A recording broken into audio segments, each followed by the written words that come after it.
I medici di medicina generale entrano anche nelle case di comunità. Le 102 nuove strutture sanitarie presenti in Veneto non corrono più il rischio dunque di essere scatole quasi vuote.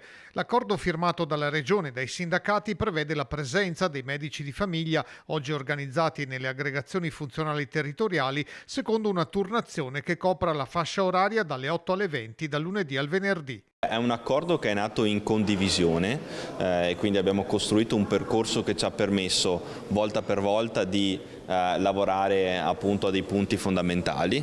Su questo stiamo lavorando anche ovviamente per riuscire a garantire un accesso agevole all'interno delle case di comunità. Permetteranno quindi appunto ai medici di medicina generale di effettuare delle ore aggiuntive all'interno delle case di comunità. Soprattutto siamo riusciti anche a creare un modello che vada a risolvere un po' le criticità che ci sono attualmente per i cittadini nell'erogazione dell'assistenza.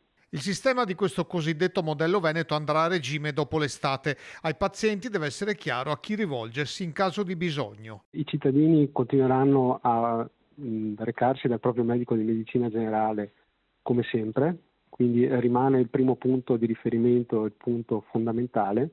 In caso di bisogni acuti da risolvere entro la giornata, potranno anche recarsi in casa della comunità. La firma definitiva dell'accordo è prevista nei prossimi giorni. Resta il nodo di circa 30.000 veneti senza medico di base. Vogliamo in qualche modo attrarre i giovani laureati in medicina all'interno della professione affinché scelgano di diventare medici di medicina generale nella loro carriera futura. Medici di famiglia e medici della continuità assistenziale potranno poi fare un massimo di 10 ore settimanali aggiuntive a 60 euro lordi all'ora.